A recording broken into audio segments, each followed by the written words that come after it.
passed from Roosevelt to Wilson in the age of progressivism. This chapter describes the progressive movement during the presidencies of Roosevelt, Taft, and Wilson. In the spirit of progressivism, progressives never organized into a coherent movement, but shared a general set of values. They tended to combine a sense of evangelical Protestant duty with faith in the benefits of science. The result was a tremendous confidence in their ability to improve every aspect of American life, by law if necessary. The rise of professions. Progressive attitudes were especially strong among the young men and women who entered law, medicine, business, education, and social work. Proud of its requirements and by forming national associations. The social justice movement. The reformers realized that helping individuals here and there was not enough and turned their attention to larger social problems like poverty, bad housing, and low wages, which they attacked with scientific precision. The Purity Crusade. Progressives fought successfully against such vices as prostitution and alcohol. The Women's Christian Temperance Union pressured 19 states to adopt prohibition laws and played a pivotal role in pushing through the 18th Amendment. Women's suffrage and women's rights. Many of the reform-minded progressives were women who joined agencies like the National Conference of Social Work and the General Federation of Women's Clubs. While these organizations successfully lobbied on the state level, women realized that they could influence Congress more directly if they had the vote. And they organized a strong movement for female suffrage based on the idea that women would use political power to benefit the disadvantaged. In 1890, the National American Women's Suffrage Association was formed and worked effectively to have the 19th Amendment passed in 1920. Challenging the status quo. The progressives were pragmatists, as defined by the philosopher William James. For them, the value of an idea was measured by the action it inspired. Pragmatism rejected the belief that there was immutable laws governing society.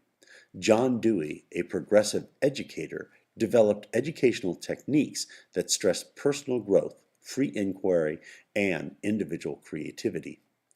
Thorsten Veblen and Richard Ely attacked classical economic theory from a pragmatic point of view.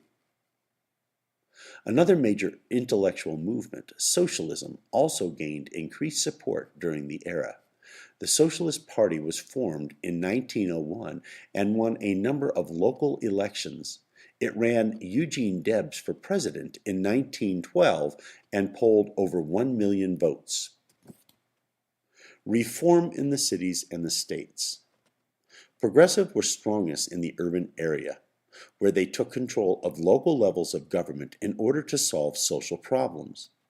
During the progressive era, government power increased, even on the federal level, and bureaucracies grew because progressives believed that government by experts was the solution to most problems. Interest groups and the decline of popular politics. The percentage of people who voted declined rapidly in the progressive era, partly because interest groups such as labor unions and professional associations were so effective in getting favorable legislation by lobbying efforts. Reform in the cities. The Urban Reform League, which existed as little more than debating clubs in the 1880s, became more active after 1900. Copying business methods, they gave greater efficiency to urban government by forming a professional, non-political civil service. In many cities starting in 1900 with Galveston, Texas, appointed commissioners took the place of elected officials.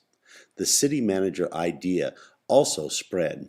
In many cities, such as Cleveland, where the mayor was elected, this era was famous for characters such as Reform Mayor Tom Johnson, who made Cleveland the best governed city in the nation, and Golden Rule Jones of Toledo. Actions in the states. Reformers realized that certain problems had to be solved on the state level, and state after state created regulatory commissions to investigate most aspects of economic life. As in the case of the railroads, the commissions sometimes damaged the industry they were supposed to regulate. On the political level, progressives added 3 new features to American government: the initiative, the referendum, and the recall. In 1917, progressives celebrated passage of the 17th Amendment, which provided for the direct election of U.S. senators. Just as there were famous reform mayors, so were there reform governors. The most notable was Robert La Follette, whose Wisconsin idea was a comprehensive program of reform that allied government with the academic community. The Republican Roosevelt. Theodore Roosevelt often defied conviction, as when he invited Booker T. Washington to the White House, brought an exuberance to the presidency, and surrounded himself with able associates. Busting the trusts.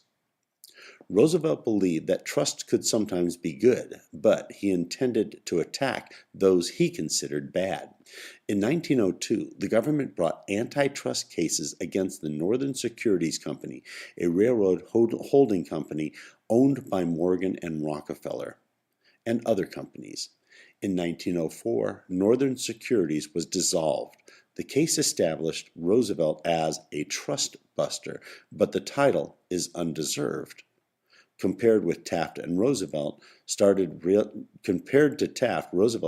relatively few antitrust suits.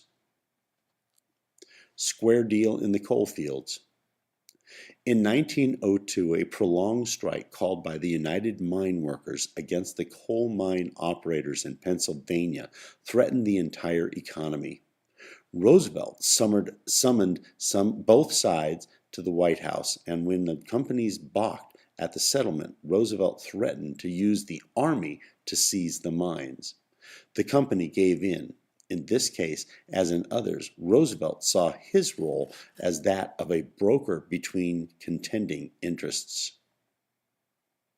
Roosevelt progressivism at its heights. Roosevelt easily won the election of 1904 and immediately embarked on a progressive reform program.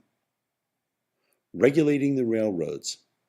Roosevelt addressed the complaints of the farmers by passage of the Hepburn Act, which strengthened the authority of the Interstate Commerce Commission to set rates. Cleaning up food and drug.